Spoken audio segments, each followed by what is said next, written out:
People are messaging me, "Hey, you guys I on?" know. I'm like, "We're working on it." We're live. I think we're live right now for We're live. I think we cleared it all up and I think we're a go.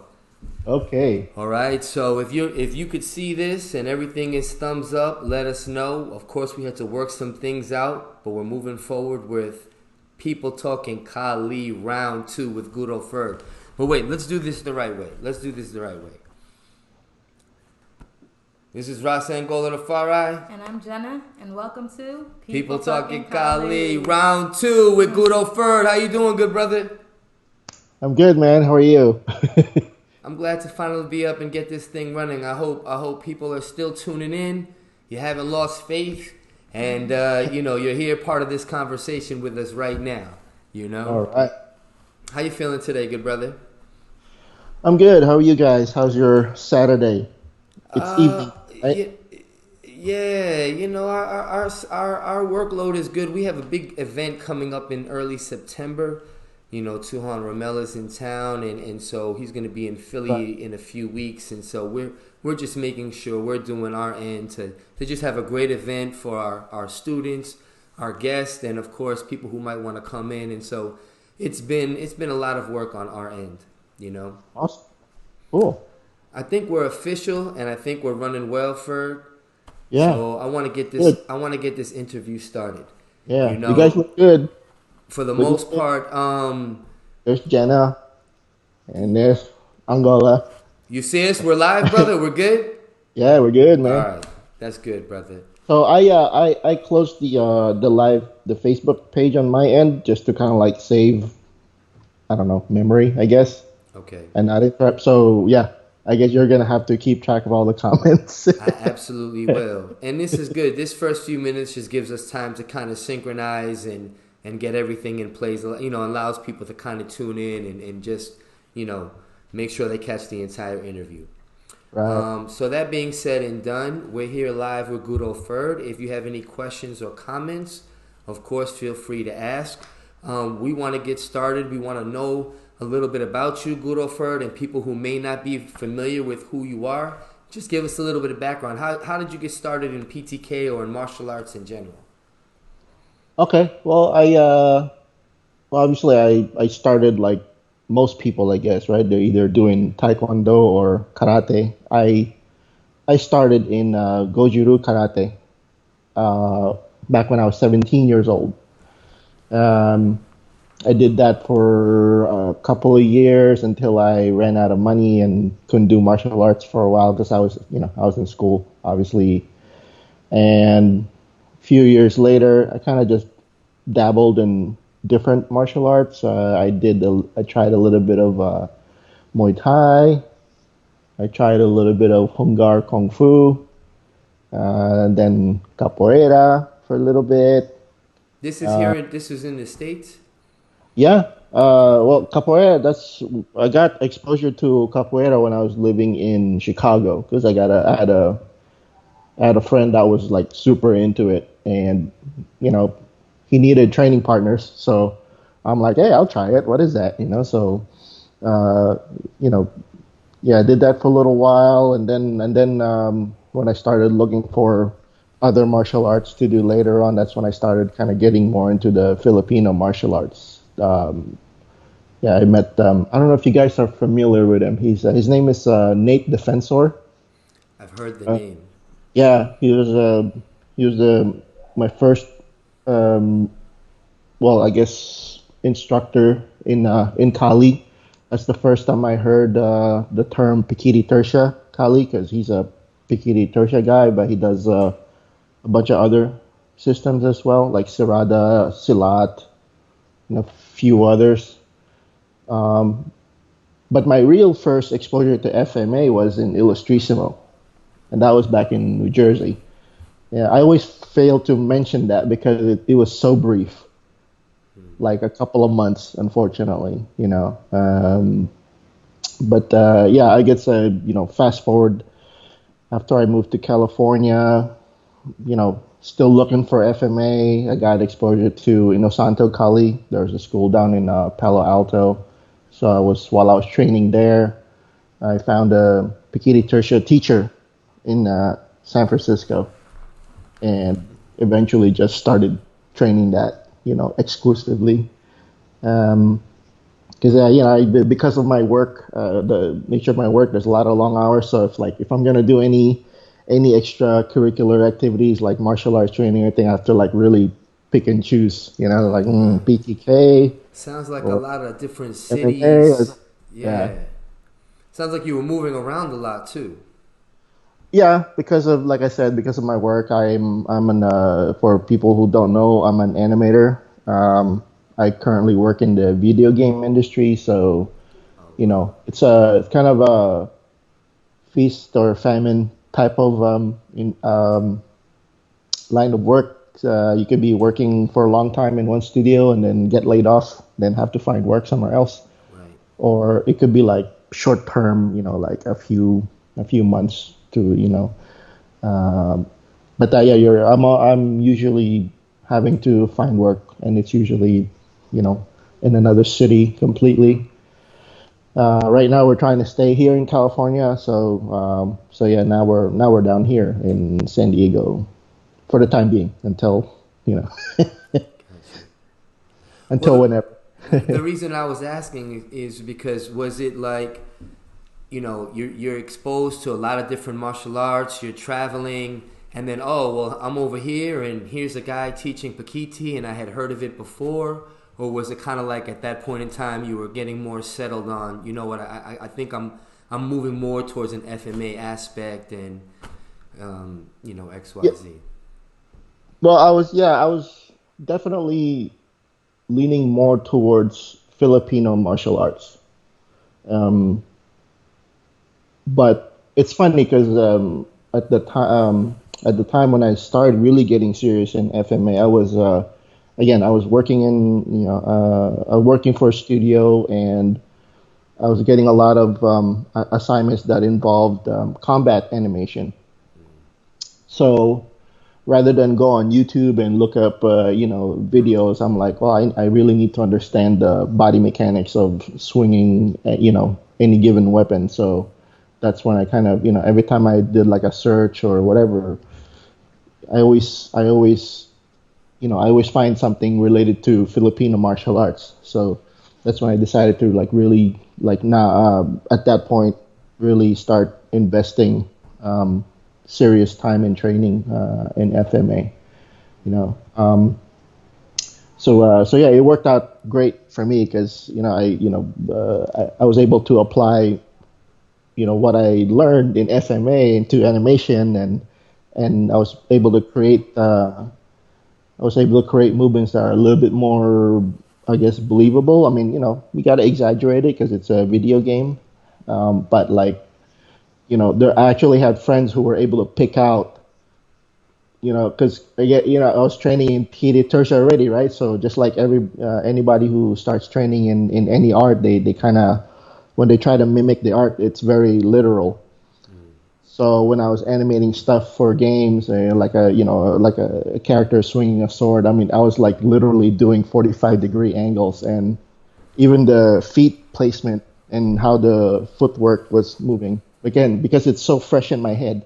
Right. But I had friends who played those games, and they're like, "Hey, there's this one game where, like, I swear to God, the character is doing Pikiti Tertia movements," and I'm like, "Oh, you mean like the game Rift?" He's like, "Yeah, you play it?" I go, "I worked on it." And you're probably talking about my animation, so and then I showed it to him, and they're like, "Yeah, that's like, wow, that's like amazing," It's like it's so random. It's like Yeah. some dude that I've never met, and I finally, one day meet him at a camp, and he's like, we're talking about games and martial arts, and he mentions that, That's so pretty so cool. it's so interesting. Yeah, that's pretty cool. I didn't know you were an animator. You know what I mean? I think that's I work with a lot of high school students who play a lot of video games and it's their dream. What do you want to do? I remember 10 years ago when I was teaching or 15 years ago, students were uh, saying, "I want to play basketball, I want to be a rapper." At least in the communities I work in, now yeah, everybody wants to be a video game designer. And so, I actually know one and met one who worked on some probably games that they know. So I think that's, I'm yeah, glad you shared that. You know what I mean? yeah. My I know people look at my Facebook profile and think something else, and it's like, oh, then they realize I do something else for a living, like completely He's a human. opposite that. He breathes. He's a human Yeah, being. He eats. a He human goes being. to sleep.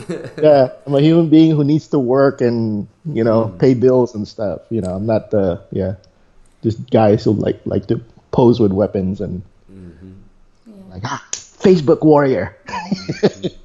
So how does Pakiti affect you personally? You talked about how it affects your profession. How does it affect you? Like, most martial disciplines have a life effect. How has that affected you? It's weird. I don't really think about it that way. Like I know the the general question is like the general answer is like oh it made me a better person and whatever. You know, I can't say that it affected me that way. It's weird. Like I keep all that stuff pretty separate. If that makes sense. I mean, if I can think of anything, it training in Pikiti Tertia obviously made me a lot more, I don't know, sensitive to my surroundings. Um, like I'm always kind of not high alert, but my head's on a swivel.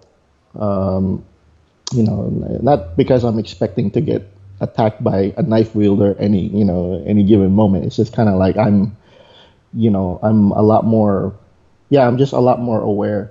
And it's kind of weird because you'd think training in any kind of martial art would give you this kind of, I don't know, sense. But I didn't really get that when I trained in other systems. I don't know. I might just be biased. Um, but that's how it was for me. Even in the past when I was training in weapons, I wasn't really interested in weapons. But for some reason, after I got into Pikiti Tertia, I'm like into knives suddenly and swords, and you know, I started thinking about edge geometry and profiles and freaking the grips of the weapon. How does it feel? Like I never used to think about those things before because so that could be part of the reason, training in Pikiti Tertia just made me very kind of, I don't know, I analyze all kinds of things suddenly. I can see that, good No, brother. it's not making so better. It's not. I'm not. It's not making me want to be like a superhero or nothing. Because I train in PTK. No, yeah, you know, just getting to learn, getting to learn a little bit more about you, the person. Like you said, you said something interesting a few minutes ago. People might see your profile picture and think X, Y, and Z, and I think that too. We never know what do other people. What is the perception others may have of us as warriors? Obviously, do you think that sometimes you might get people might have a negative perception of where you're coming from? uh, yeah, sure. I mean, I guess that's to be expected, right? I mean, just from the outward appearance, right? I mean, when you see this, it's Yeah, what's your first impression, right? And you know, at least for me, the negative impression I don't think lasts very long. It's especially when I start talking to that person, it right. kind of changes. Then they realize, oh, he's not a monster. That's he's right. just he's just a brown dude with a mohawk, you know. But yeah, I mean, you know, there's bound to be both positive and negative. I mean, yeah, sometimes I give the impression that I'm in the military, even though I have never served. So I don't, I've been mistaken for that a few Mm-hmm. times. Mm-hmm. And it's not like I go to the airport wearing, fatigues or anything like that. It's just, I don't know, for some reason, some people assume, and then I have to say, oh no, sorry, I'm not. You carry yourself like a warrior. Maybe that's part of it. You gotta Um, stand up straight, right? I mean, yeah, you can't be looking like a target, prey, so to right. speak. So, yeah, I guess I carry myself a certain way, but I was gonna say, like, you guys, like, when Angola, when I first saw, photos of you and videos of you. I thought you were like a musician or something. No, no. Do you do music? It's funny. I get that a lot. I either get like Yeah. Bob Okay. Marley's son or Snoop Dogg. Um, you Snoop Dogg's know, cousin. I gotta tell you, I love music. I'm a Yeah, deep yeah, that's like laughing. this I sign listen, I sign autographs sometimes just for fun. Like yeah, get out of here. But I do African drumming on a spiritual level, on a personal level. Okay. In capoeira, as you said, we played capoeira Angola, which is, I guess, the The more slower. indigenous, Yeah. traditional. Yeah, so I do play the beat and bow and all the instruments of capoeira. I love to sing, definitely in that art form. But I've never formally trained music. But it's funny, I Oh, love yeah. music. I love to dance. Musician I love to sing. called it. The musician. That's I've, awesome.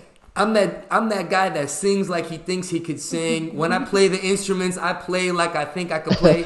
And let me tell you, when I'm dancing like I think I could dance. But for the most part, I love music, and I believe just again as warriors, I feel like music and farming.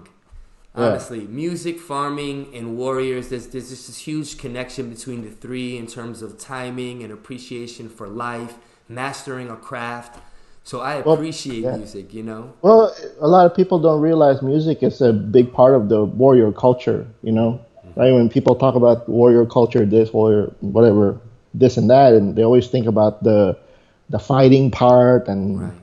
right and weapons, and you're like, well, actually, like a lot of these cultures, they have like music is a big part of That's right. of what they are. That's right. They're not always just out there, shedding blood all the time. They're they're very communal. That's right. Uh, Well, you and know, and just getting into the history, as we say, in so many cultures, a lot of the warrior arts were hidden in the music or hmm intertwined in the music, and there's certain dance rhythms that would correspond with actual martial rhythms. Definitely, you could say so for things like capoeira. That was one of the things that gravitated Jenna and I toward it. yeah. So yeah, we love music, man. We love Is, music, rhythm, and is that timing. something you guys did before you started doing FMA, or like you guys did capoeira or whatever arts before? you Well, started? truth be told, I met Jenna playing capoeira. I met her in a capoeira class. That's where we She had. did like a male Lua and kick you in the head, and you're like, I love her. Yo, you must have heard the story.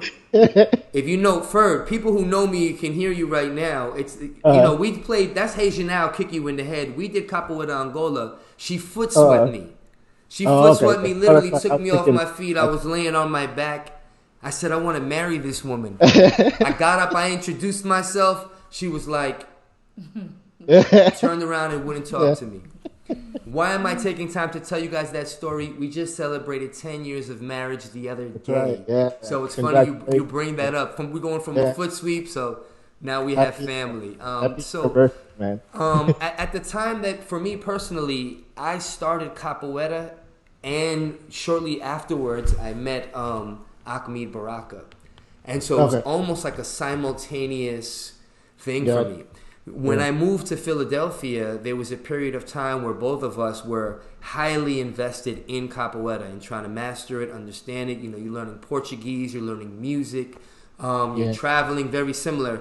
And then after we had children, long story short, I had still maintained the connection with AK and was always training Pakiti. By default, she was learning by osmosis, but we were No. looking for something more combative that we wanted Okay. to invest our time in.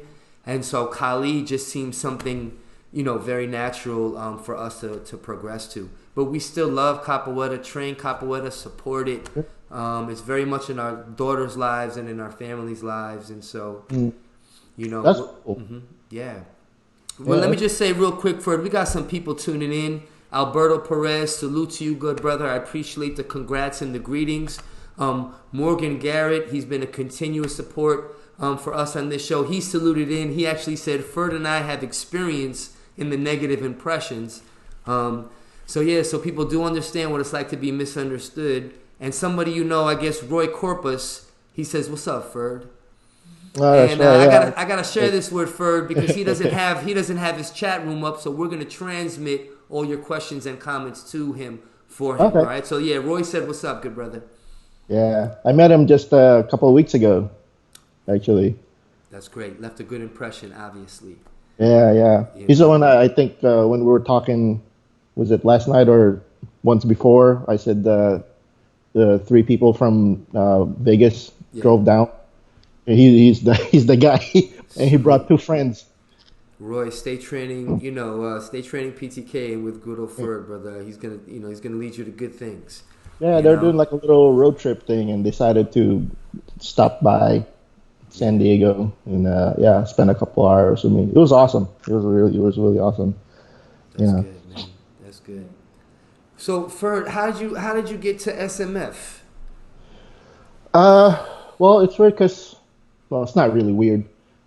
So I started I started training Pikiti Tersha like late 2008. By that time I was able to meet and train with Grant Tuan, Romel, Tim Wade, obviously. But I wasn't. I was still training with my teacher in San Francisco, so I didn't really, I didn't have a group, my own group at the time. And then what was it? I'm trying to think of chronologically. Oh, right. So in 2000, so I started training in 2008, but then in 2011, Tim Wade was introducing his training program. His instructor at the time it was called Instructor Candidacy Program, right? Now it's called the Certified Professional Instructors Program. Same thing. And at the time it's just it's basically a long distance learning. He was offering long distance training courses, and I signed up. Uh, but it wasn't SMF yet at the time. I don't think. I could be wrong though. But yeah, I signed up just to basically just be like part of this kind of online university for Bikini Tertia, right? At the same time, I'm still training with my teacher. His name is Mike Scheimer. He's currently not active. Um, but I joined the program so I can kind of get a better understanding about the foundation systems of PTK, and at the time, Tim was the most easiest accessible senior level instructor. So of course it just kind of just made sense to to join. And the SMF thing became official a couple of years later. Suddenly you see the emblems change to this. Yeah. I mean, we still have the triangle system. It's just that, Tim was starting to promote his personal brand, and rather than have a logo that looks like everybody else's, he wanted to kind of really just from the emblem, to stand out a little bit more. And of course he's a U.S. Marine, so it's going to be heavily influenced by his military background. Um, When you say he was the most accessible to Han at that mhm. time, what did you mean in terms of like trying to be able to contact somebody or get like if you like trying to get more information? Yeah, he was just I guess so. He's already been training a few of the guys that I met in the Bay. Okay, right, So they have his phone number, email, everything. I mean, right. he was like he's that accessible. Like he would literally tell people, "Yeah, just call me if you have any questions." And after he had spent some time with you and kind of got a good vibe about who you are and what you're about, and he was very open to giving his information so that he can help you out, if you have any questions. So that's something I kind of took from him when people are messaging me and they have questions regarding PTK, whether it's SMF or non SMF. I'm like, just shoot me a message, man. I'll do my best to steer you in the right direction. And some people find that strange because I'm affiliated with Tim, but I don't hesitate to you know recommend other instructors because who knows, right? A different instructor training method might resonate better with them, than what we do. So, but Yeah. I'm just here to like offer, information if anybody had questions. Yeah. Yeah. Well, I do appreciate that, and you being accessible like that. I mean, truth be told, you are the only SMF representative that I know personally.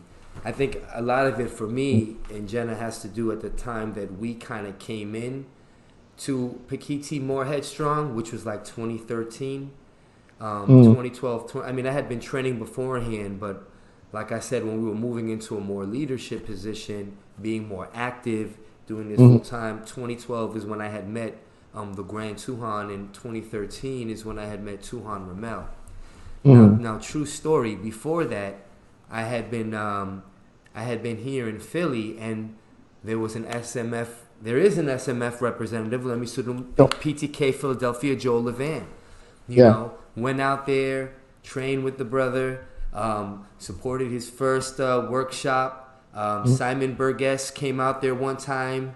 mm, So for me, I'm just new loving yeah. PTK. Yeah. Then, shortly thereafter, there was the split. There was the Yeah. notice about SMF and Tim Wade, and Yeah. virtually my communication. And then at that point in time, I was leaning more. Tuhan Ramel was basically giving us the full support and Mm, encouraging us, and but for whatever reason, for many reasons, I guess that being the main reason, my communication with Joel that just ceased. That was my yeah. first intro into the politics. That's why I'm Yeah. taking the time. I'm nothing against the brother at all. I'm Yeah. bringing it Yeah. up to hopefully for more conversation to happen. Sure. Yeah. But that And was my first indicator that like, wait, what's going on here? You yeah, know? and it's kind of yeah, when you say I'm the only SMF person That I know personally. that you know Yeah. of. Yeah, I mean that's Yeah. to me that's a little sad because I mean, yeah, obviously I've been pretty active, but and I've talked to several other SMF people about this, including Tim Wade. I said, I wish more of our people would go out there and be more active, interface with other groups, other organizations, because nobody knows who we are to this day. They've heard of it, but they don't know what it is. I've had so many people contact me and ask questions, and they actually thought we're a totally different style of Bikini Tertia. Like Tim Wade came up with his whole new style. I'm like, no, it's not. Oh, is it because of the politics? It because of the split? Like, no, he didn't create a whole new style because of the politics. It's just it's the way Tim executes the art, but Yeah. it's the same freaking art that everybody else is training. It's just I guess you could say Interpretations. yeah, it's just you can say it's his flavor. Again, you gotta take into consideration his background, right? The time period that he started training Pikiti Tertia. I mean, he lived in the he was training with Grand Tuan for 5 years. He lived in Bacolod for 5 years and trained with Grand Tuan every day for 5 years. And then and I don't know if he was still in the service at the time, but for what it sounds like, he was stationed somewhere, either Guam or somewhere in Asia, and going to the Philippines was not hard for him. So, you know, but yeah, this is a guy who was in the service, so of course, excuse me, when you see him, demonstrate physically, the art of Bikini Tertia, it's going to look a certain way, just as when I look at you and I watch you do Pikiti Tertia, it looks a certain way. And, as I'm sure you notice, certain things when I do Pikiti Tertia, right? It's just because of our respective backgrounds. Uh, but yeah, it's not a, It's not a totally different style. Yeah, and I think for most of People, us in the community, we know yeah, that. And I want to add, it's not just for it's not just SMF's responsibility, like you said, to interface. This is why we're having this channel. We believe it's for other organizations as well to make the outreach and try to interface and bridge the gap. It's a two-way street, and so that's why I really want to salute you for just taking this time, because this might be, you know, one of the first times something like this has happened. Yeah, man, there's that salute, man. You know what I mean? And but what you said is true. Now, that's just us. I know other people in the PTK community know a lot of the people in the different organizations. You know what I'm right. saying? This is Jen and I are just, like I said, we're more from 2012, 13 onwards in terms of really being active in what was going on. But I know that there's other people who know other people, and I'm sure that they're maintaining, and hopefully their communications and their positive relationships in their end as well. Yeah, that's why I appreciate this series of yours, because yeah, again, it's my thing is it's fine if you want to be part of an organization.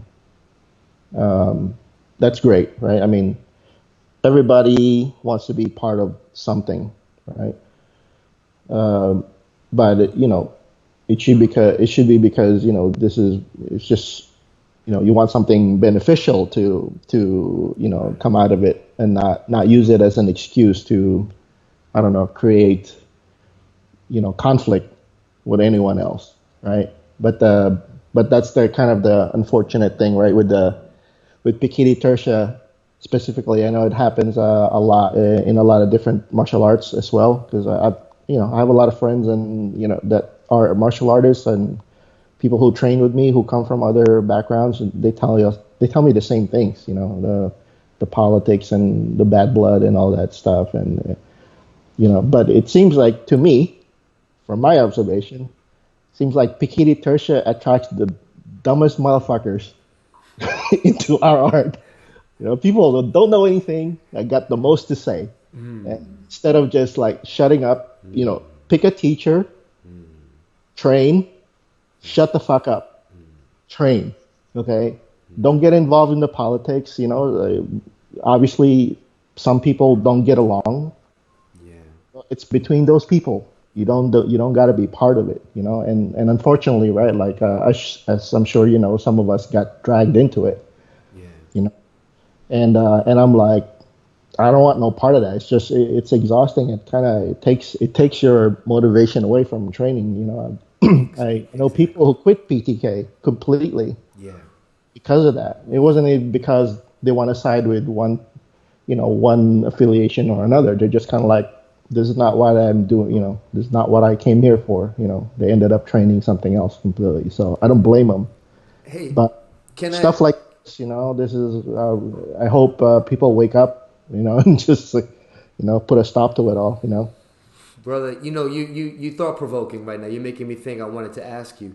Do you think it's that like PTK is attracting some of the dumbest, which I would definitely agree with, in some capacity, or is it that so much of it plays out on social media in ways that I don't see other maybe martial arts are playing out, and because of that, it's become more susceptible and vulnerable to critiques from anybody. A lot of the people even claiming PTK are so brand new, where it's even like, well, you kind of even just started to even be having an opinion and yeah, exactly. So I in other words, I guess some of it to me is the way it's airing out on social media is just a huge problem, and that's attracting the dumbest motherfathers out there. You know what I mean? It's obvious.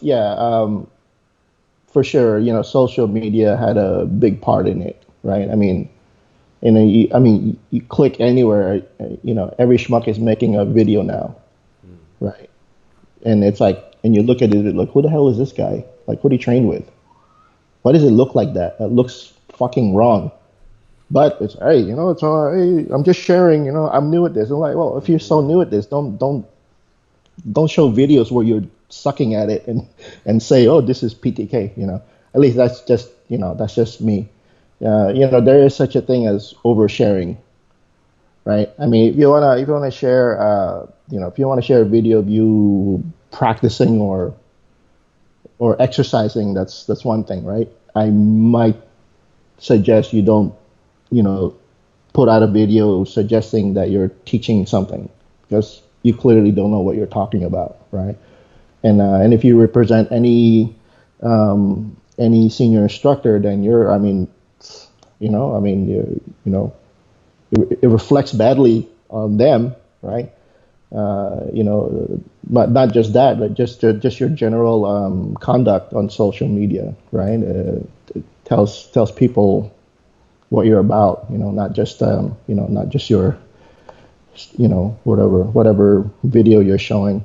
Yeah, it's just I don't know.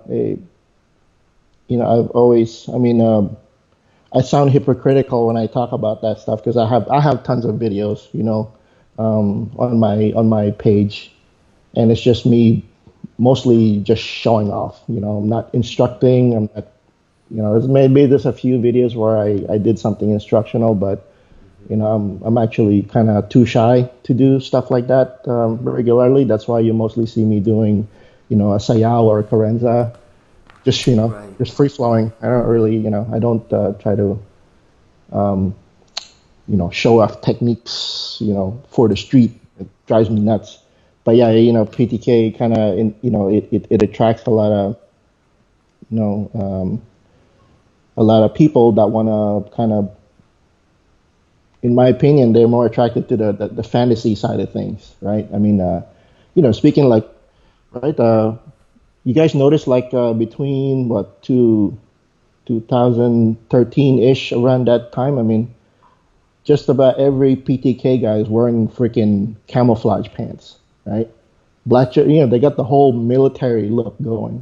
Everybody wants to be tactical, and it's so ridiculous because unless you actually served in the military, you have no business wearing that. In fact, the military guys I know don't like wearing that shit. 'Cause they're like, man, we have to wear this every day. I was like, There is a huge and Yeah, man. I would say it's bigger than Facebook people, but I think the military thing also is like a style, like bigger than like yeah, someone associating with like a certain mark. Even though we do see it in Pikiti, I think that Yes. there's like a huge style. If you go to any like clothing store, even women's clothing stores, you'll see a lot of yeah, military style things in general. yeah. And But so, yeah, you know, I mean, if you're wearing like, if you, I guess, how do I describe this? If you're wearing like a military influence style design on your clothing, that's one thing. But when you actually wear like straight up military, like Right. mil spec, pants and I don't know, combat shirts with freaking patches on it. It's like, okay, now to me, you're cosplaying now. You're cosplaying at the Pikiti guy. Yeah. It's You bad. yeah, It's bad for us. I totally agree, and that just to get to what I think Guro Ferd's bigger point is that people are not getting into the training necessarily for authentic or genuine reasons. There's this fantastical element, of it's like a cosplay, Yeah. like you just basically said. It's like a Comic Con, and brother, not only do I agree, I believe that those are the ones who are adding more trouble on the social media than the people who are actually waking up at 4 a.m. in the morning, putting in 2 hours, going to work for nobody but just themselves, have been doing this year in, year out for 10 years. I feel like it's more of the cosplay people that are stirring it up I mean, than it is than and anyone else, and that's like only I only see like, and I don't like, I'm not involved in it that much, but it's really only like 20 people, in the sense that there's like, it's a double-edged sword because there's so many people who are, I like that Pikiti,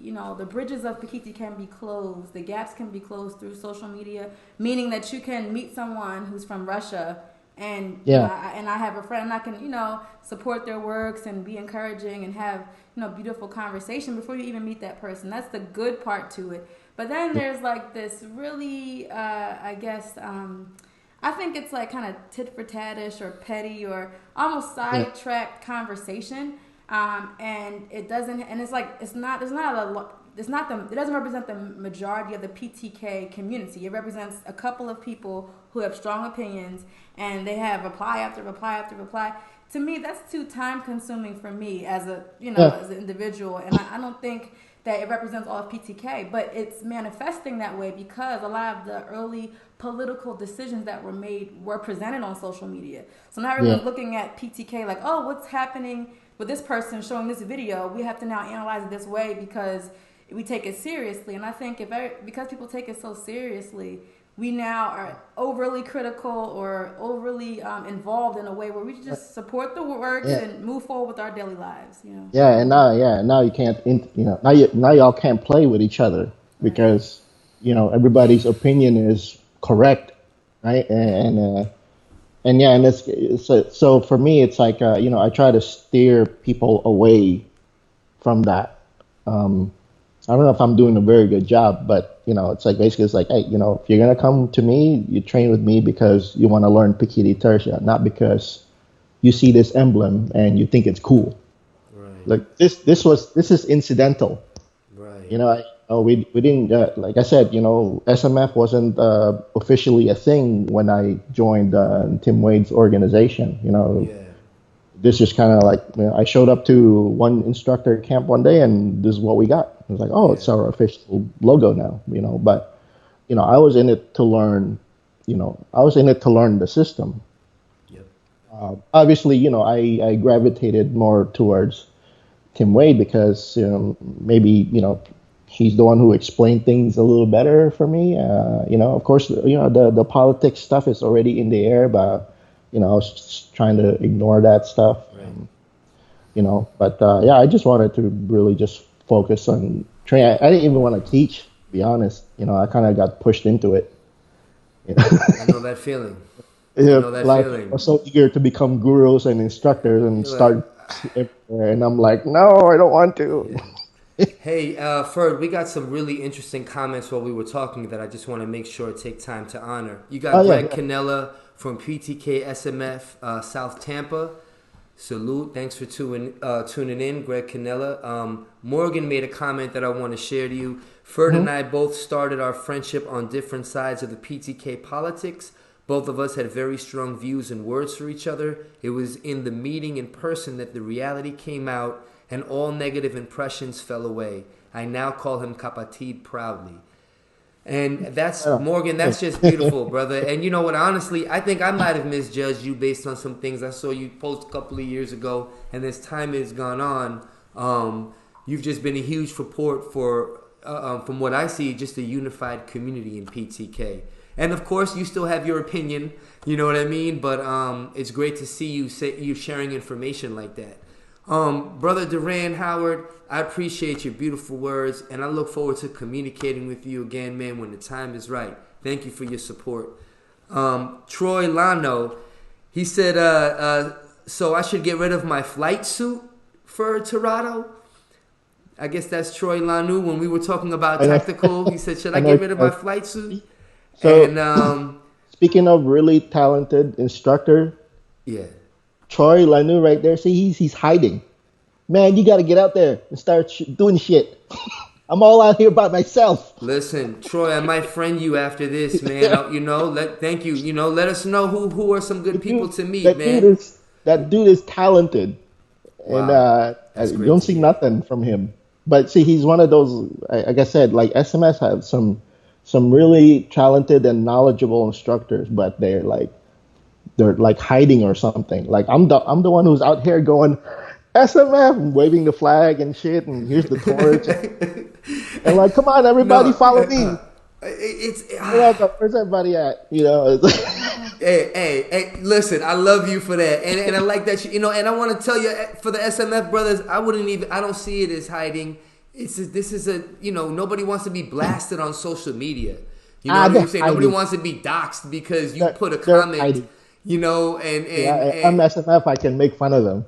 They're hiding. They're a bunch of pussies, you fuckers. Get out there and represent. Well, Troy said, respect, Ferd, and he loves you, brother. And Jeff Kaplan, when we were talking about tactical, he said, what about tactical kilts? Oh, that's a requirement. If you're gonna train with me, you have to wear that. Yeah. Like, Salute yeah, Jeff Kaplan. That's a great comment. yeah, it makes you move a lot more smoothly and Okay. faster. And the ladies love it. Because my wife is here, I'm holding back on about 5 or 6 comments that I want to say about the tactical kilt. But that's your Yeah, style, I don't know. man. That's just that's just I don't know. That's just the thing I fell into. How many Asians do you know, right? Where I killed. I know one other. That's Chief Toki. He's the one who kind of got me into it. Thanks, Hey, Toki. what's the You know what? It's funny you say that. Oh man, I don't want to sound disrespectful, but Oh, that's okay. Yeah. first of all, you are the Like, only Asian I know that wears a kilt and you wear it well. But what's the in Aikido? They wear the black pants. No disrespect. the Hakama. That's the Right. That's Hakama. not. I know that's not a kilt, but that would be the closest that I've ever seen in that style. Mm, Is what I wanted to say. yeah. You Oh, know. I don't know. I guess from what I heard from somebody, those were like for horseback riding. I'm learning. Apparently, I don't know. This is what somebody told me, but they became like the common attire, I guess. Well, it makes sense, right? I mean, the samurai were the ones that came up with Aikido and everything, right? So they'd be wearing whatever they're wearing, and I guess I don't know. I'm not I don't want too. to open the Aikido can of worms. That's why you know what I opened my mouth and Uh, listen. We got some more salutes, Ferd. We got Steve Kravitsky and Lamont Glass saluting you. hey, We Lamont, um, Steve. Chris Clark Ferd was super kind to me and gave me some great pointers I consider in my trailing daily. Chris Clark, that's a great testimony. Ed Wade, you got him laughing. Salute, brother Ed, down there in McKillies in Florida. Train Kali. Um, and Ed Loretto. When you kick him high with the kilt, You distract. You're trying to say distract, you distract them. You and then you cut. and Them. then you cut them. There you go. There you go. I think I I'm trying to distracted read some. it on the thing. Pardon me, Ed. Yeah. Oh man. But you know, Yeah. you do wave that flag, and you are the only one of the few who is not afraid to be outspoken and I believe put your ideas. And I wouldn't say it's just in defense of SMF. I believe you're not afraid to just challenge the status quo. You know what I mean? Yeah. And Uh, it's in defense of your organization and of your Tuhan, which is definitely respectable. But I believe it's also you're just challenging what you believe to just be, it's a principle thing for you. Yeah. That's what I take from it.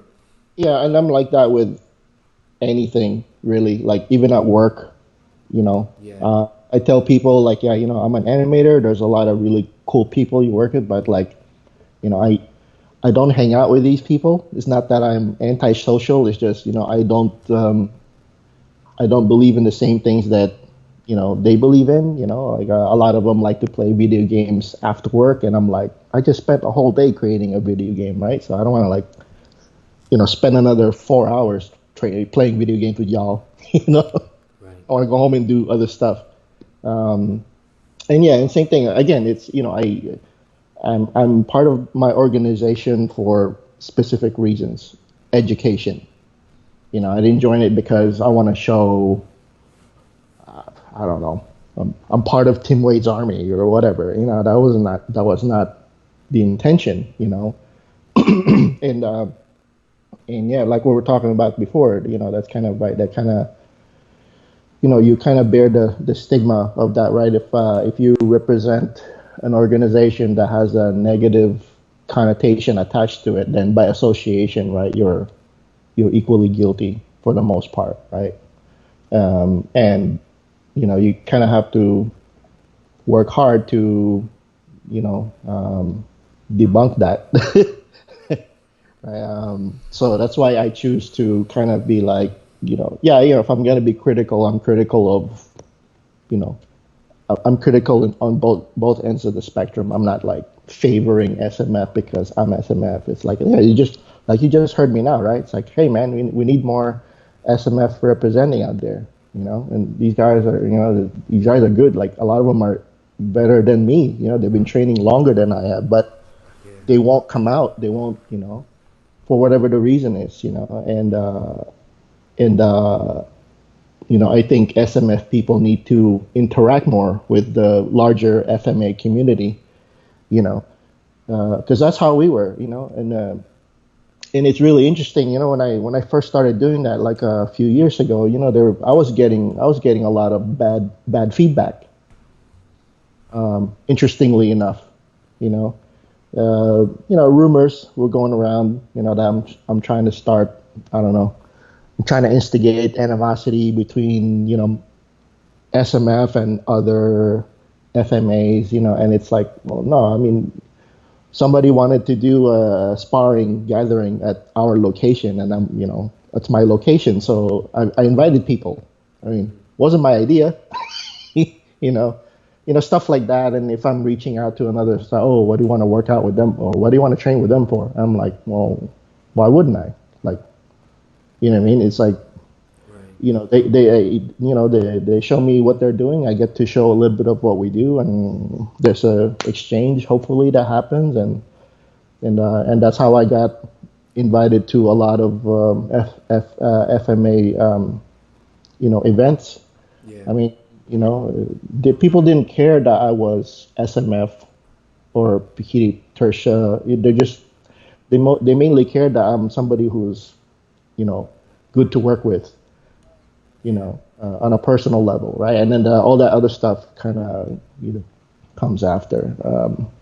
But yeah, I keep telling people it's like even though we've tried to promote Bikini Tersha and SMF in the Bay Area, we're still largely unknown because I'm the only one waving the flag. And once I become inactive, then it's like, it disappears.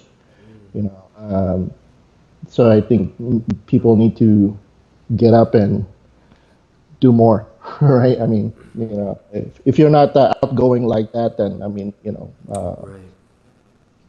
do something else, I guess. I don't know. One of I'm the rambling. one of the things Jenna and I, and with full intention, we had intended to do this with the PTI camp, which was just a few weeks ago with Tuhan Bill McGrath, Tuhan Jack Latour. Salute to those guys. We feel it's also about actively, maybe social media, establishing new bonds and going outside of your quote unquote bubble. But also actively going to maybe different seminars. Of course, making sure everything's good first, but Sure. traveling and experiencing the different camps and the different cultures, and whether you're a new student or you're an instructor, you could just be an ambassador to yourself first and foremost. Mhm. Because as you're talking, I'm thinking, well, what's it going to take?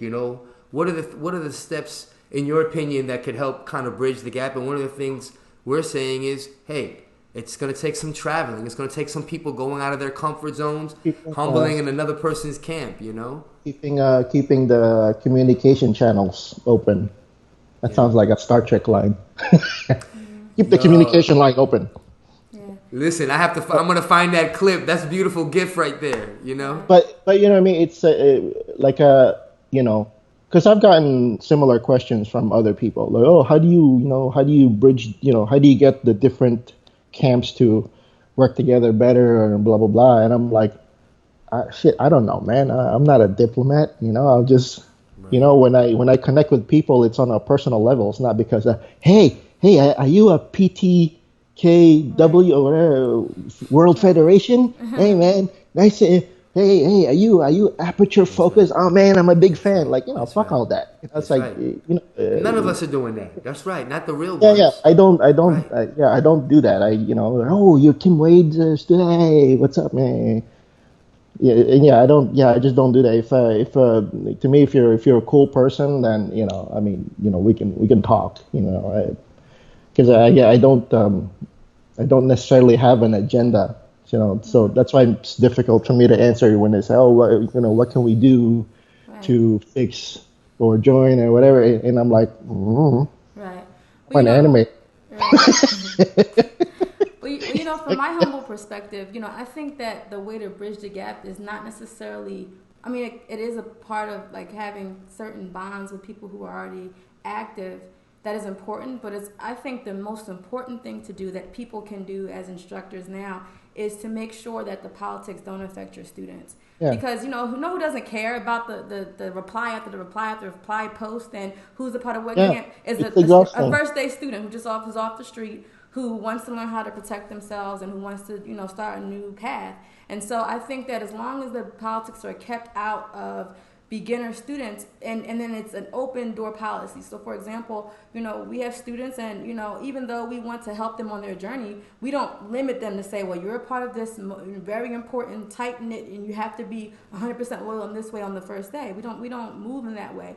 Everyone has their own way of coming in and their own journey, and our job as instructors is to support our students' journeys and not to engage in too much of anything that's going to cause them to feel limited. And so I think that the more new students come, because every day someone's leaving PTK because of their life journey, and every day someone's starting PTK somewhere in the world. And so it's always going to be a transition. And so eventually there'll be enough people to kind of rebuild and reshape the community where, the talk of these politics will be kind of, and that's really, that's our responsibility as instructors. Our responsibility is to instruct, not like you said, not to talk about politics, not to get involved in, the beef happening between people. That's just not our. That's not what we should be involved in, right? It's funny. You just made me remember. A few years ago, there was a student that was training with me, and he clearly wants to train in another art as well, but like he was kind of, I don't know, he was worried about offending me or something, so he didn't want to say nothing about it until like towards the end, and it's kind of like, hey, what do you think? I'm not gonna say his name and the art that he wants to train in, because I don't want to put the spotlight on him suddenly. But it's like, hey, I'm thinking of taking up this class. What do you think? I was like, go do it, man. Exactly. Like what are you asking me for? Like, oh, because we were training like 3 times a week, and some of those nights, that's when that class happened. So it's like, yeah. So I think I'm gonna. If I do that, then I'm going to miss, like Wednesday class. And I'm like, so miss Wednesday class and go do that class. I mean, after talking, I'm like, yeah, just like to be clear, right? I mean, when you're here, you're learning Pikiri Tertia. I mean, if you want to learn that art or that system, I mean, we don't teach that. So, yeah, it just makes sense for you to go to that school to learn that, right? Like, I'm not going to hold you here. It's like, and then he's talking about loyalty and all that stuff. I'm like, dude, we train in the park. It's like, it's a public. I mean, yeah, it's my group, but again, when you're here, this is what we're doing. If you're doing something else, that's what you're doing, and you can't force people to speak because they won't, right? When we first teach the salute, and we're teaching loyalty, wisdom, respect.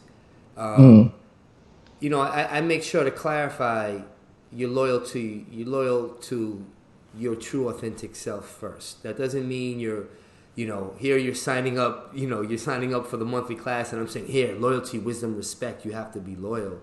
What we're saying is you have to be true and loyal to yourself. And that will mean you'll bring your best self to this class. And if this isn't for you, that's being true to yourself too, and that's okay. And so, for us, the loyalty part, at least in the salute, is kind of like what you're saying. It's about being authentic to yourself, because then that makes you more authentic and genuine in your training of PTK or whatever you decide to do with your time. And that's great to hear that you're that kind of instructor, brother. I know a lot of good instructors like that, and sadly, I hear about others that get very jealous. They're like jealous gods, almost. Yeah. You know what I'm saying? Don't go over there. There's going to be animosity, and I guess you can't prevent creating enemies, but I guess we do our best not to attract more. I guess, I don't know, but it's unavoidable, right? I mean, that's right. Somebody's going to see what you're doing and start hating on you. That's right. Who's this Rasta looking motherfucker? What is he teaching? Why is he teaching my culture's art? Right? And it's like, he might think that, but it's like, it's not because, I don't know, because you had dreadlocks or whatever. He's probably saying that, shit, this guy is a lot more skillful than I am. But, that person will never admit that, right? So he'll pick something else to, to be like the reason why he should talk shit about you, and then start digging. Oh, he teaches, he's under this instructor. Oh, no wonder he's an asshole, right? Because I actually experienced something like that. Again, that's why I'm wearing my shirt now because we're talking. I try not to walk out in public wearing a freaking skull and wings.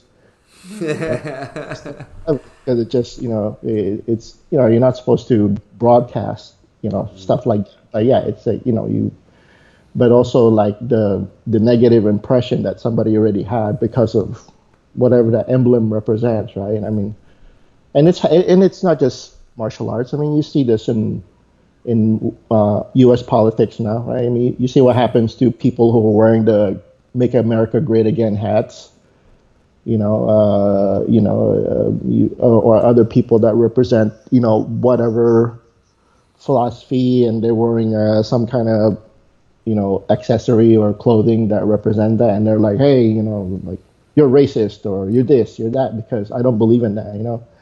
So yeah, it's just. We as warriors can't buy into that kind of divisive rhetoric, whether it's political, religious. I think that's what you're saying, and I'm on board with that. And I know that's what you're saying. You don't represent. We have to be on I believe we need to be on a higher standard, and not judge people, or like something you said interesting. Sometimes what appears to be an attack, there's a deeper issue. There's a deeper meaning. There's a cause and a root behind why somebody is negative towards you. Don't overreact. Don't take it personal. Mm-hmm. Find the deeper meaning if you can. But there's more than what they're even saying about why they would want to question who you are in the first place. Yeah. Would you believe? I'm gonna rustle some feathers when I say this, but would you believe that I have friends that were against this conversation? I do. To me, it's like, why? What's the point of it? Like, what do you mean? The point is to talk to the guy. He's all the way in Philadelphia, and he reached out. Man. Yeah, but what's the point? What's the purpose of that? I'm like, dude, I don't understand why I have to explain why I want to talk to a person. Like, I gotta have an agenda. It's like. I don't know. It's weird. It's weird to me, like that some people think like that, and I have to admit it bothers me a bit that like my I get questioned, for whatever reason because I want to do something that they don't necessarily agree with. But again, it's to me, you can only really truly be open and be friends and open with a person if what I said before is if your cards are all laid out on the table, you got nothing to hide. Here it is. Here's everything. That's when I think you can genuinely build a relationship, because there's no hidden anything, right? I got no ace up my sleeve. Like, yeah, I'm gonna get Angola talking, and we're gonna get some shit. And but I got this in my back pocket. One day when we meet up and train, I'm gonna show him the real PTK. Like, no, what the fuck is that? That's so deep. Stupid. No, I love you for that, brother. Seriously, I got love that you even said that. And we had some on our end too. There was definitely some DMs about where you going with this, and. Yeah. Sure, you want to, he's antagonistic he might start going, he might try to, I don't even want to add to the energy. For this is, and I'm saying this from my heart, good brother, and I'm saying this to everybody. It's easier sometimes to be antagonistic. It's easier to fight. It's almost easier sometimes to go to war. And it's harder to be compassionate sometimes, to be empathetic. It's harder to talk through problems for some people. That's more of a struggle. You know what I'm saying? It's so exhausting, though. Mm-hmm. It's like, it's one of the reasons why you still see me on social media, but I don't interact a whole lot. I don't post a lot of stuff. If I post anything, it's Okay. something silly, No, you're making a good point. but We're talking like, about productive, yeah, unproductive communication, yeah, unproductive building. That's a waste of time. That's a drainer. That almost makes the problem worse. Worse. I'm sorry, but we're yeah. talking about when like you get that feeling where you know what, this is really going somewhere. This is different. You Hmm. know, this is a little different than what I expected. Might even be a little bit better than what I expected. Um, for me, that stuff is sometimes even it's hard to have that vision that there could be something different. Yeah, I'm not and trying to also, ramble. yeah, nobody wants to talk about the sensitive stuff.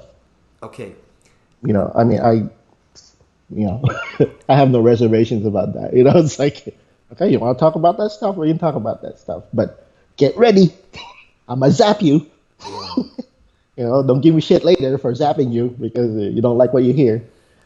But that's yeah, like yeah. Again, I'm about, I guess transparency is a word, right? I mean,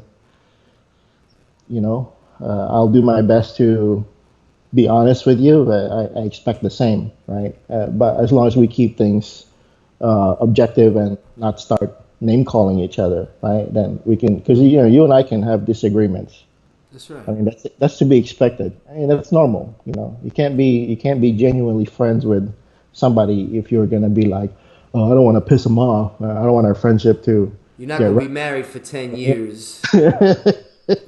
You know what I mean? It's like, but that's how people are. I mean, especially I'm finding in martial arts, people are way more sensitive, right? Like you see how easily things get taken out of context because of the way they type something in the comments and the way they were probably thinking something else, but you read it and you were in a particular mood when you read it, then you interpret it a certain way, That's right? And it.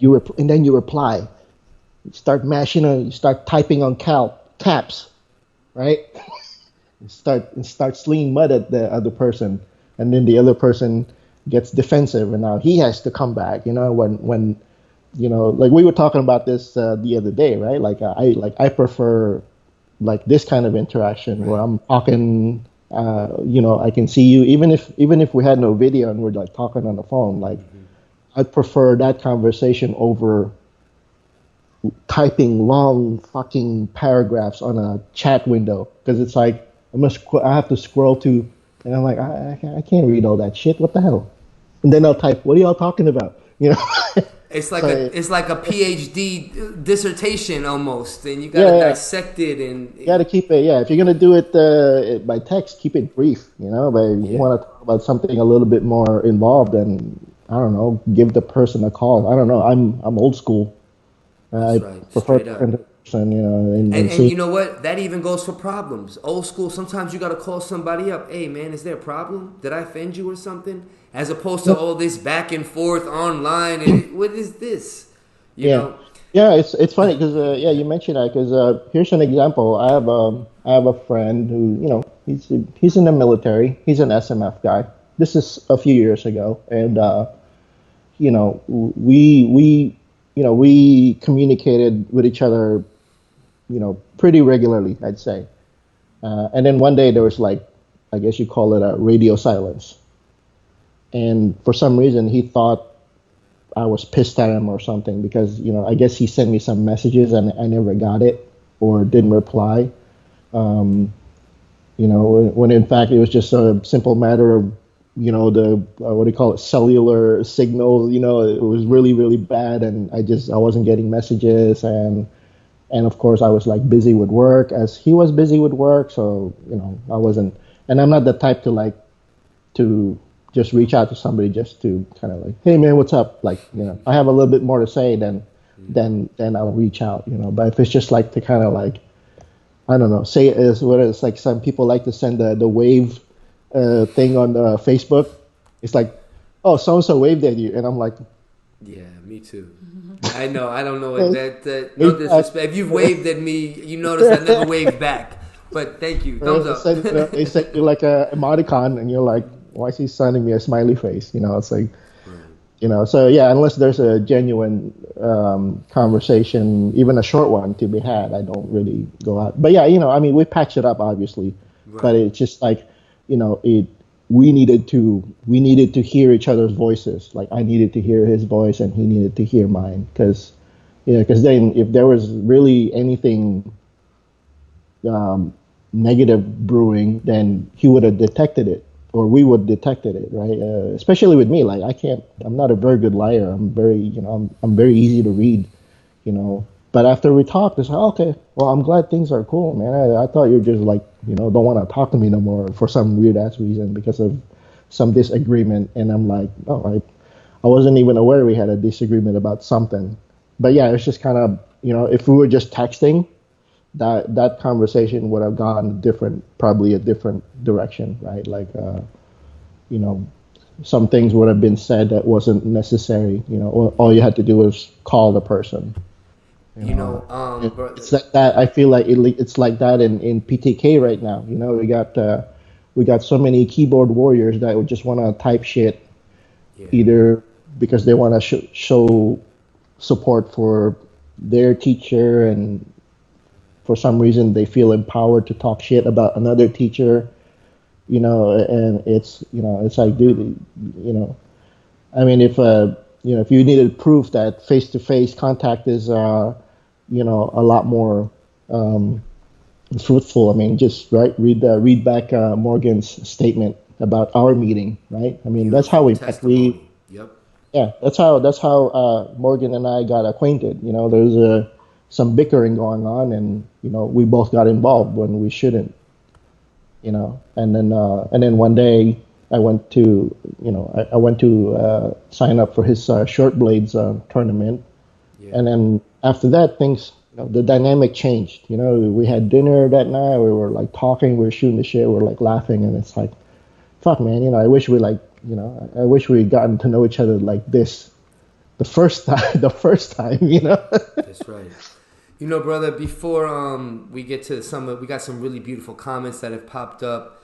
This is just a great conversation, and it's a hard reality. Some of our toughest warriors, toughest people, managing your emotions. We could say it's being sensitive, but emotional stability is a whole different type of discipline. And some of the strongest, toughest, fiercest people still have a hard time managing that. But I don't want to. I want to make sure I honor some of these comments. I don't mean to just trail off from this part of the conversation. Ed Loretto said, "What's up, Ferd? Validate." He also said he's out there in the SJ, still representing. Espada Noah. He also said, "What's up, Ferd? Good seeing you." NGO Beer. That's from Ed Laredo. Hey, my brother Royce Ramos, he's out there with Tuhan Mel Tortal watching this series right now. They just have a seminar out in Nyack, New York. Salute, brother. Hope that seminar is going good. Tuhan, see you soon here in Philly, sir. Give my regards to Romel. That's right. Thank you, sir. Smack his ass. He's been, I've been trying to reconnect him forever, and with him forever, and he's not responding. Romel, talk to me, man. Brother, I'm going to deliver that message personally, okay? No boundaries. I don't give a shit what your rank is. I'm not trying to disrespect him, I don't think Tuhan would take it. I don't think Tuhan would take it that way, and I think everybody's listening knows the spirit that you're saying it, man. You're crossing boundaries right now, Ferg. You're putting yourself out there. You're putting and I'm going to meet you halfway, Ferg. I'm putting myself out there too, and I'm saying I'm gonna deliver the message to the man, and I'm gonna make sure we move on this, and I'm gonna reach out to some of these people and friend request them so that way we can keep this conversation going. Okay, yeah. Steve Kravitsky, he says, "Hey, Ferg, you guys need to have another Bay Area seminar again." Okay. I don't, get it going, brother. I think he said that at the time we were talking about people traveling, and I think he was saying that in response to getting people to come out and meet each other. Maybe hosting an event would be something where that could happen. Our brother Byron Wright that we met in Kentucky. Good to see you, good brother. I don't know if he's in Kentucky now, but a good friend of ours is just coming in. Ronald. Salute, Ross. And everybody's saying love. And Morgan Garrett, once again, with his beautiful support. He's liking a comment that you're saying. And he's talking about people talking together is how we're going to get this thing is how we're gonna get this ball moving. That's what's Well, up, man. I wanted to ask you guys. I mean, you're both of you are primarily in Philly, right? Yeah. So, with all this crap going on, how are you guys able to kind of steer clear of it with your own activities, and like how did you guys handle it? Like I know you're generally pretty quiet on That's social right. media as far as like this kind of stuff, but Okay. besides that, See, I asked my queen. I wanted to go first because this is a great question. I don't know if people have been paying attention. Philly, it's been a hot summer. It's been a cruel summer here in Philadelphia. There has been, there was a huge boat of all kind of cocaine from this private billionaire. I think it was J.P. Morgan that got caught. There was an explosion in a factory. There's all kind I, of issues going on oh, with the. I was wondering where it went. Well, That was in. I said that's where all my cocaine went. Now, I was wondering, I'm man, you not have. advocating. I'm not saying yeah or nay, but our little Philly ports is moving in big, big weight. I'm like, whoa, that means something. You know what? That trickles down to the communities that I Yeah. teach in. Believe it or not, in a weird way. And then, of course, there's been a lot of flash mobs, a lot of violence. We had a shooting the other day where this guy unloaded on law enforcement, and he shot a few officers. It was terrible. The majority of our students are coming to our class because of this reality. Mm, That's just our reality. I think that, what helps our group, and this is just our experience, Jenna's here to confirm yeah or nay, mm, is that everyone's there is we have less the fantasy type and more the people that have experienced violent crime, have experienced some kind of trauma, or know enough about it that they want to avoid it. So our class, we have to do the job of making sure the class is not too serious. mm-hmm. Honestly, I like to introduce humor, as does Jenna, and because we have a good culture of people that want to learn because what you're talking about is absolutely on their mind. So Mm, we also make sure that in our classes we're not just covering the material, we're having a lot of conversation about the law. We're mm, having a lot of conversation about survival prepper type scenarios. Jenna and I, our family, we have codes, we have drills, we have things we're going to do in emergency situations, and we want to encourage our students and other people to do the same. So those kind of incidents, while they're scary, we have the mindset, the more prepared you are, the more you have a plan, the better off you'll be. And the people in our group, we're kind of like, listen, if anything, let's be united. Let's not use these things as a reason not to train. Let's build a stronger group. Let's build a stronger community. Because if anything, we know what we each know. And if anything were to go south, we could each take care of each other.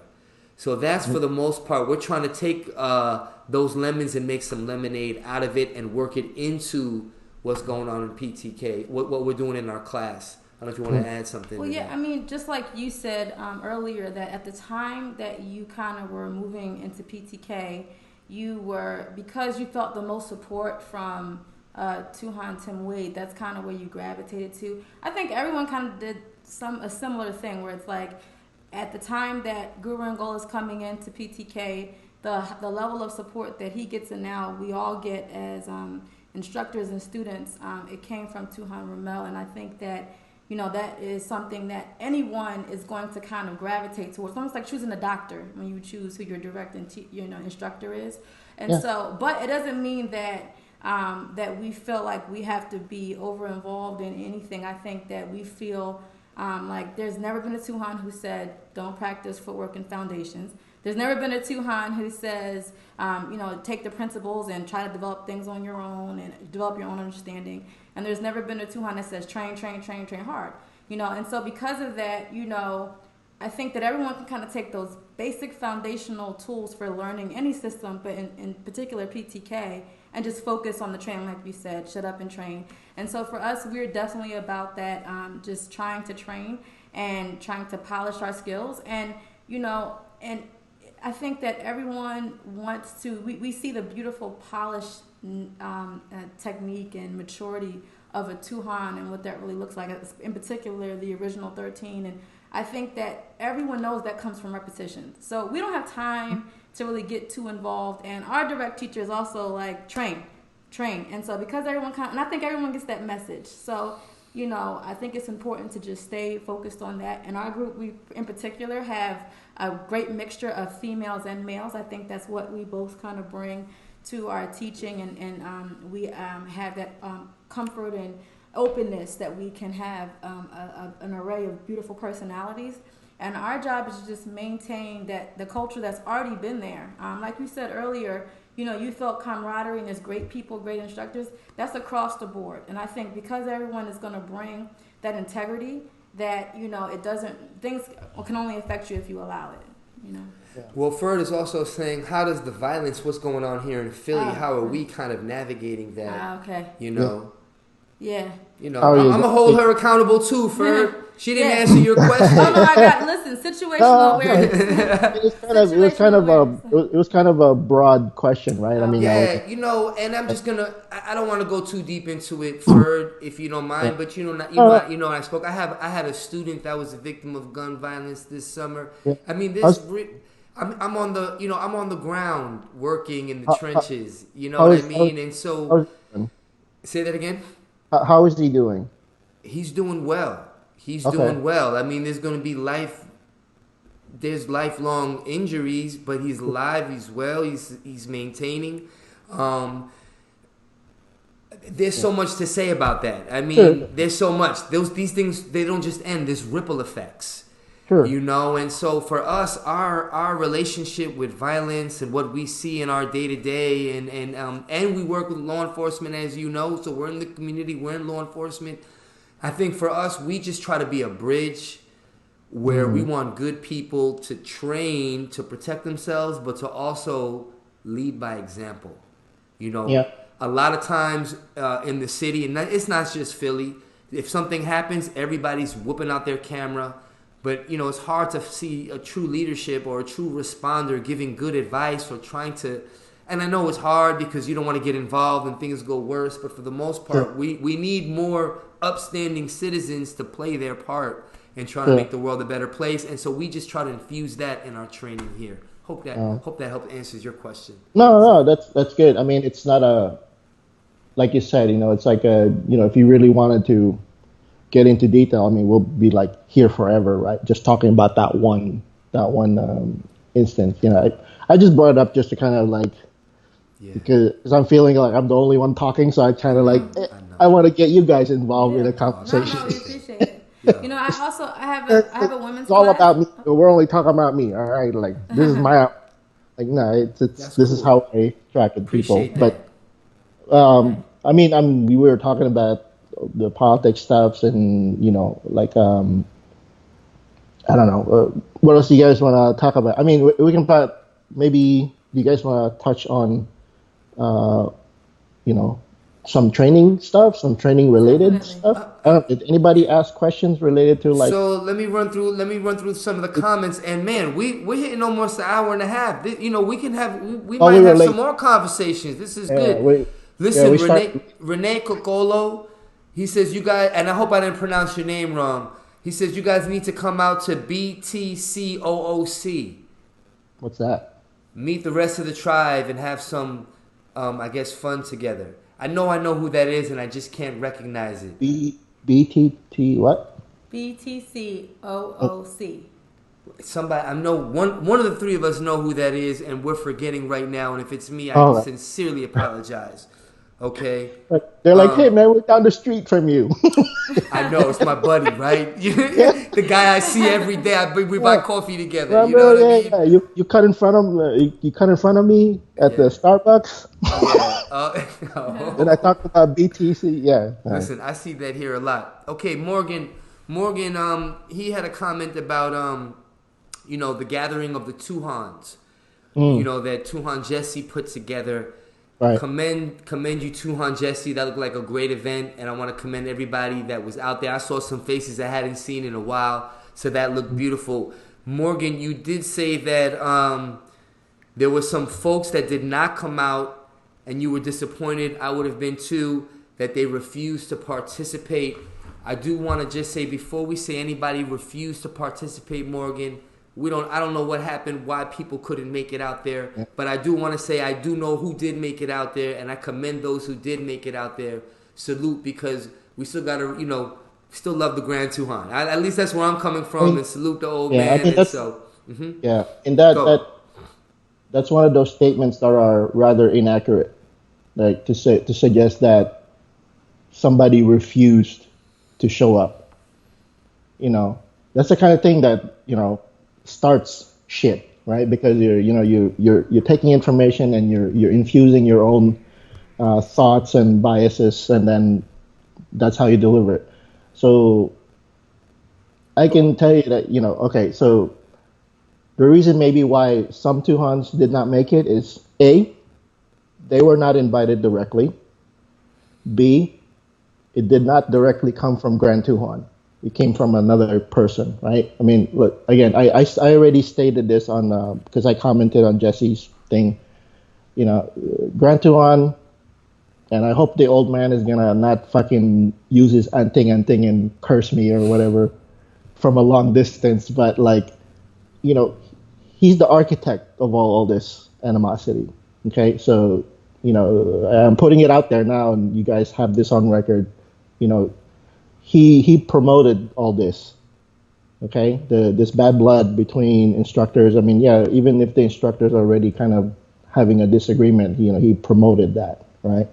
So he also is the one who kicked out a lot of these Tuhans. So in my mind, if you're the one who kicked out these people, you're the one who should extend the olive branch, not some other representative, right? I respect Jesse for putting the event together, but it's in my opinion, it's not really his place to to do that. That should have came again. This is just me. That should have came directly from Grand Tuan. Because going back to why some people didn't go. Like I said, they weren't invited, probably. Or maybe they had scheduled commitments already. Yeah, scheduled commitments. You don't know if they had things booked that weekend way in advance. Who knows? Also, I mean, the invitation was, it was posted on Facebook. I mean, let's take Tim Wade, for instance. I mean, how is he supposed to know if he's invited to that thing if it just was posted on Facebook? He's never on Facebook, ever. He's rarely on, maybe recently he just popped up on Facebook again, but he hasn't been on social media at all. So he's never, if he's being invited to something like that and somebody just posted it, on a Facebook feed somewhere, he's never going to know it's there, right? So I don't agree. Tim Wade refused to go. He didn't even know, But I don't know if Jesse reached out to him directly. There's also Tuhan Bill McGrath. He didn't go. Does that mean he refused to go? I don't think so. But you saw why I commented on Jesse, right? On Jesse's post about that. It's like, how could the old man, how could you imply that the old man is wanting peace and want to invite all these Tuhans when he's on social media talking shit? And we know exactly who he's talking about. We know who he's blasting on social media. So it's like, how can you imply that, Grand Tuhan wants peace when he's picking specific people to slander and insult? So again, if that's a genuine invitation from Grand Tuan, he needs to extend that same olive branch to Bill McGrath. I know Jared showed up, which is great, but Tim didn't get that invitation. Who else? I mean, there's a bunch of people that were kicked out that weren't there, right? All I see, I saw the photos. It's mostly the new Tuhans, and it's like. But instead of using this one example, and I think I want to use this as a teachable moment. That's what I want to do. That's what I'm thinking to do, because Morgan, he's been a great support. He's made great comments throughout the whole show. So now he says this one thing, it kind of like now dropped the bomb. The energy of our interview kind of shifted a little bit. You know what I'm saying? And it went into this whole other direction, which is not wrong. But I want to make sure we use it as a teachable moment. One, I hope at least Morgan and everybody else, I hope y'all really hear where Ferd is coming from. In a very subtle way, we can make a comment. Someone refused to do this and that, and then without realizing it, you've triggered. Yeah. You've triggered something in other people. They may not have been the spirit with which you sent and wrote the message. I type things fast, but without realizing it, it's now received in a way where it's triggering, and people start to get defensive, and they start to say, wait a second, that's not what happened. What about this? And then the next thing you know, now we're kind of adding commentary that's incendiary and triggering back. Now, right. I'm not saying anything you're saying is wrong. I'm saying and you got, I see Trinidad over there. Salute my brother. He's like, yeah, we get to the truth. GT is the architect of all this, I mean, I don't want to make it, I didn't mean to turn into like a, flaming. We're all learning. No, brother, we don't have the method. We don't have a model. Wait, Ferd, I'm sorry. No one has a model right now. We're actually trying to create new avenues right now. Yeah, I mean, it's, again, we were talking about why we're all so split up. I mean, that's one of the main reasons we're all so split up, right? And I'm not saying that Grand Tuan, was the only one who was doing that. I mean, the students are equally guilty, right? I mean, Grand Tuan, if anybody who spent any time with Grand Tuan, y'all know how charismatic that man is, right? I mean, the first time I met him, I mean, he made me feel special.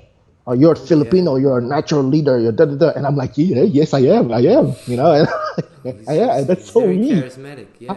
How did you know? And then you just fall into this trap of like, kissing his ass and doing whatever he demands of you, right? Without like having your own thoughts. Like, and then when you start thinking about maybe disagreeing with him, you're afraid, right? But I think, a lot of the students, and I'm not just saying one thing, it comes from our camp also. I mean, I'm guilty of part of that, because in the beginning I was like that. I fell into that, that same trap, right? We don't like that guy, and I'm like, yeah, okay, I don't like that guy either. But what's your reason? I don't know. I mean, y'all don't like him, right? And I'm in your club, so I don't like him also. Tuan Jack Latour and I were actually having a conversation about this the other day, the biases and stuff. And it's like, how do we fix that? And I'm like, I don't know. I know. Because I'm guilty of that as well. But, obviously at some point I just said, okay, stop, shut the fuck up, just train, represent your teacher well, and I rather kind of went into this like, I'll just talk to people. I mean, it's a first step. Using a marriage or any good relationship or any organization, the communication. If that's not there, then any resolution is almost it can't. The communication at least has to be established first. Yeah. And to my brother Trinidad, he's watching. He said, "But it's the truth." And I'm not saying it's not, brother Trinidad. I'm challenging you to say sometimes, okay, what is the solution? Even if we have the truth, we have the information, we know what's right, where do we go from here? What are the next steps now? And that's where brother Trinidad and everyone else, that's what we're trying to challenge you at. I don't want to waste time. I do want to say Tuhan Belton, he's saying some beautiful things. He said, let's focus on positive steps moving forward. Morgan comments on his disappointment. Ferd brings up some good points on his disappointments. I can't speak for other Tuhans or other people, but I'm glad there were some steps moving forward. I'll take time and run with it. Thank you for your comment, Tuhan Belton. I'm with you. We got to keep moving forward. And what I think, what you're saying, Tuhan, is, and people are holding themselves accountable. When you could hold yourself accountable, which is what I think he's saying you and Morgan have done, and say, okay, yeah, this was my opinion. Here's where I kind of did it wrong. Now I can be a little more open and vulnerable on my end because Again, I don't want to make this a self-help therapy session. You know what I mean? But it's so true that sometimes it's gonna take these yeah, small things to just get these warriors back yeah. into training again. Yeah, and again, it's it's the whole laying your cards on the table. Yeah. Put it all out there, and it's not just the politics stuff. It's the it's the training stuff. Everybody claims to be doing the authentic PTK, or we learned it the right way. What you're doing is bullshit, and That's it's like, true. and again, it's like it's a little annoying. I mean, I appreciate people messaging me with questions, but like those kinds of questions tend to annoy me. It's like yeah, I'm a guru, but I don't know enough to really say definitely one way is better than the other. I mean, PTK it's the system, right? But then there are different methodologies to learn it, right? Uh, 64 attacks, dosimethodos, Tri-V, and whatever other systems that Grant Thorne came up with. Yeah, and I haven't gotten enough exposure to really go to cherry pick, you know, and therefore I cannot argue about you know um, whether or not that way is better or this way. I mean, to me, it's like whatever you pick and it produces good results, then that's a good method, right? Um, Again, with me, I gravitated towards the way Tim teaches, and I did rather well with his method.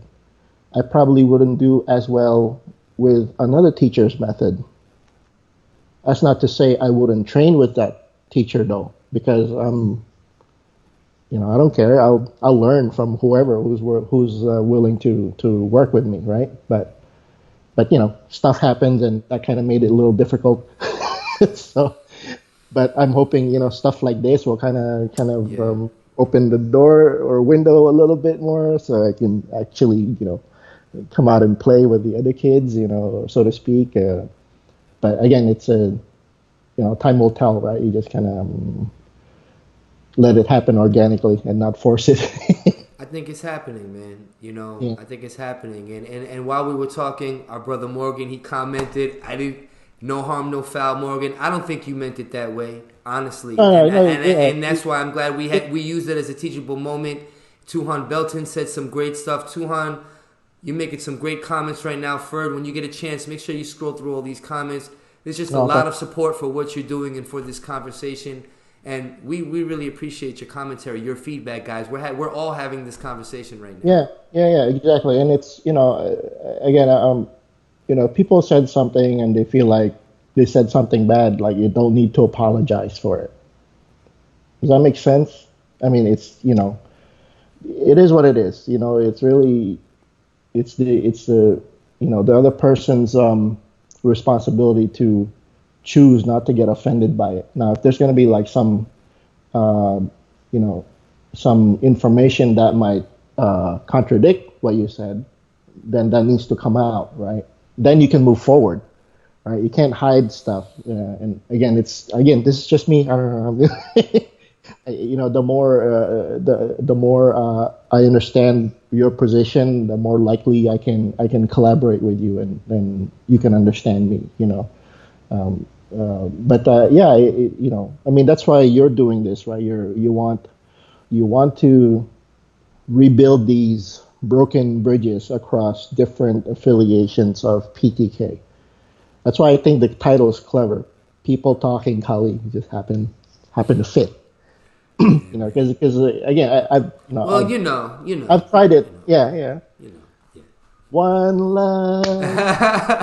You know what? But Ferd, you Yeah. just said something really profound, and I don't want to overlook it.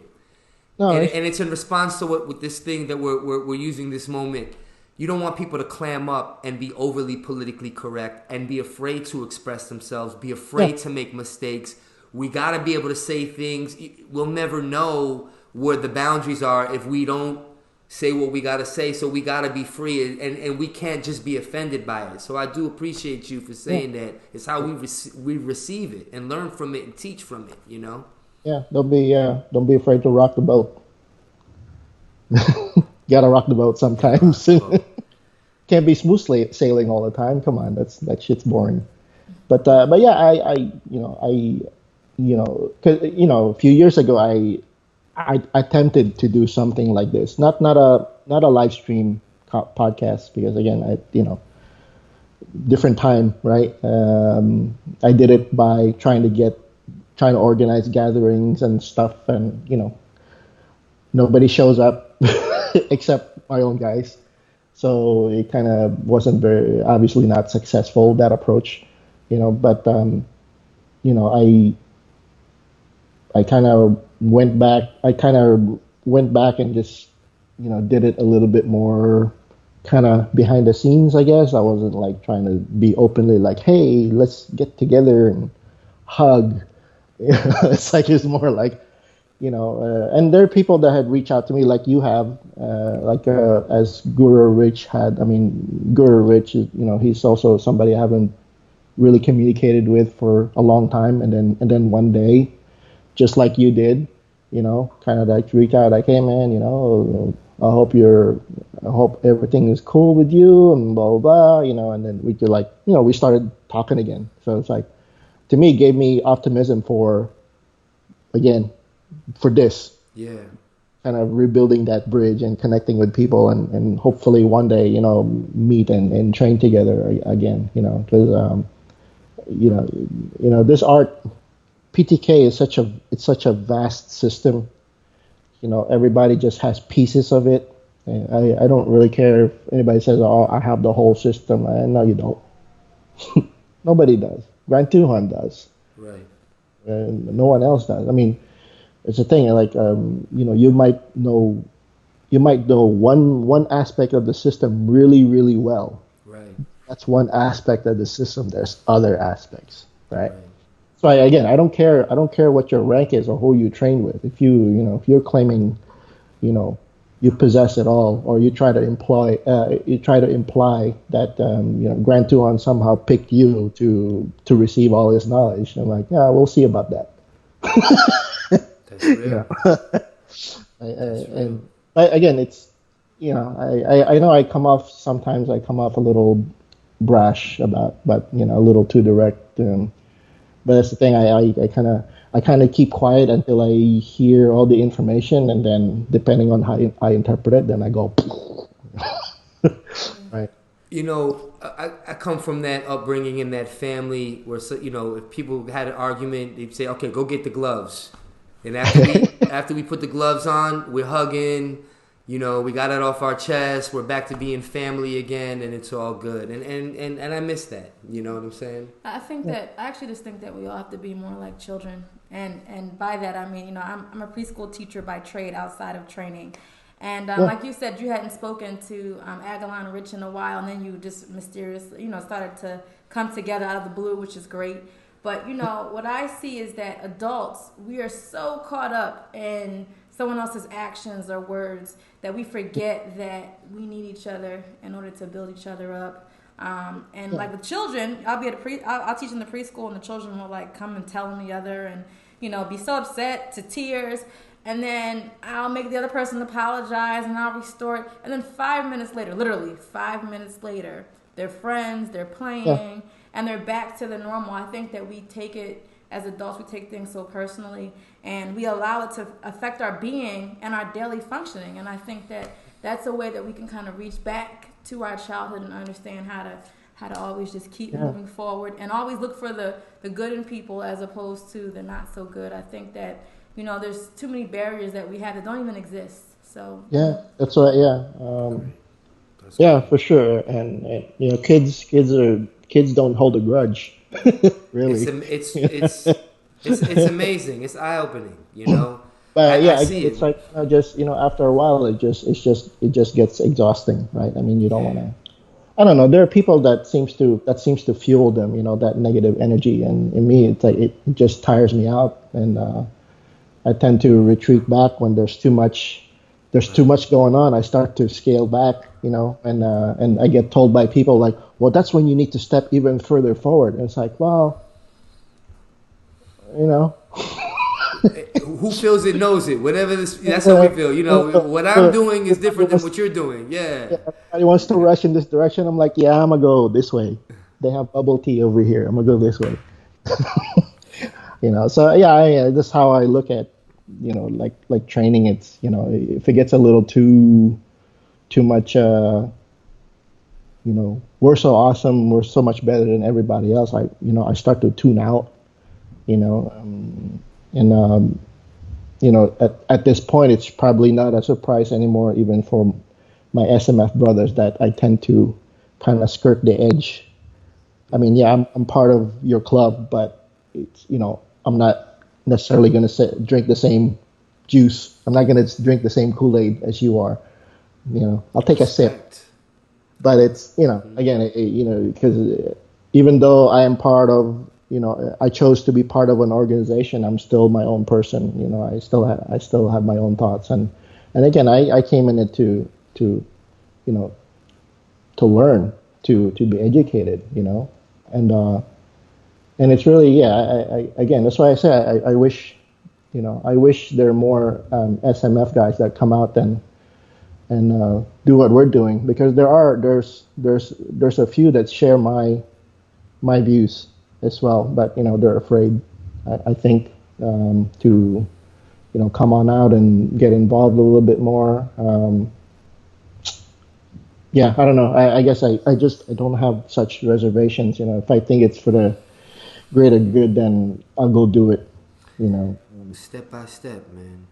Yeah, like about training and stuff. I mean, if you and I have a conversation about training, and like we were doing it the other day, right? But it was like all text, and it's like, it's too much typing. I'd rather talk about it in person. It's like, if I want to ask you like what your training is like, and what's the purpose of this, that, and the other, then it's better if you have it in this kind of format, where you can talk about it, and maybe even show something really quick in front of the camera. It's still better than trying to type and over analyzing everything, and then again, right, interpretations, right? One guy's gonna interpret it wrong, and the conversation takes goes off in a totally different direction. I think we're helping it. I think we're helping it move in the right direction, Ferd. I like to believe that. Yeah, with your effort. Yeah. Any final thought, brother? I don't mean to be. Can y'all hear my kids bouncing around upstairs? I don't want you to put them. I'm gonna throw them under the bus. Kids. No, just kidding. So, but I wanna move this part of this first conversation more towards the closing end now. We've got people tuning in.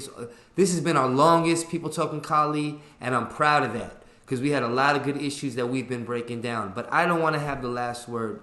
I'm wondering, is there any final thoughts, any events you would like to share? How could people contact you, reach you, number one, and then any final thoughts, or just anything you want to share with the people?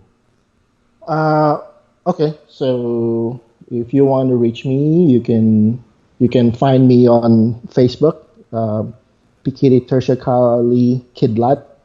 Kidlat means thunderbolt, because I'm fast and loud. Okay. Hey.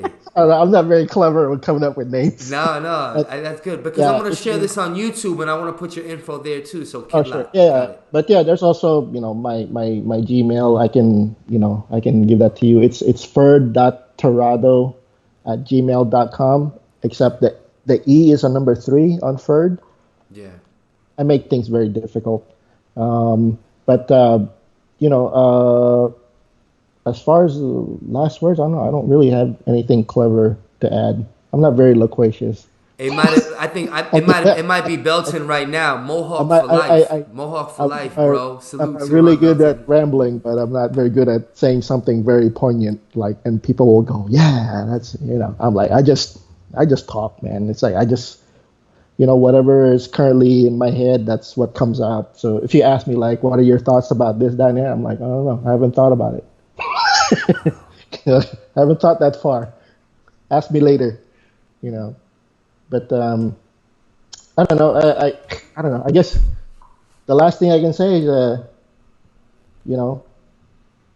keep your sticky fingers off the keyboard and don't comment on shit all the time.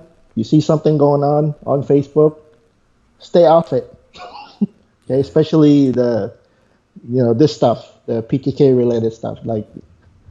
just don't get involved in that stuff, man. Keep your attention to training and your own personal development.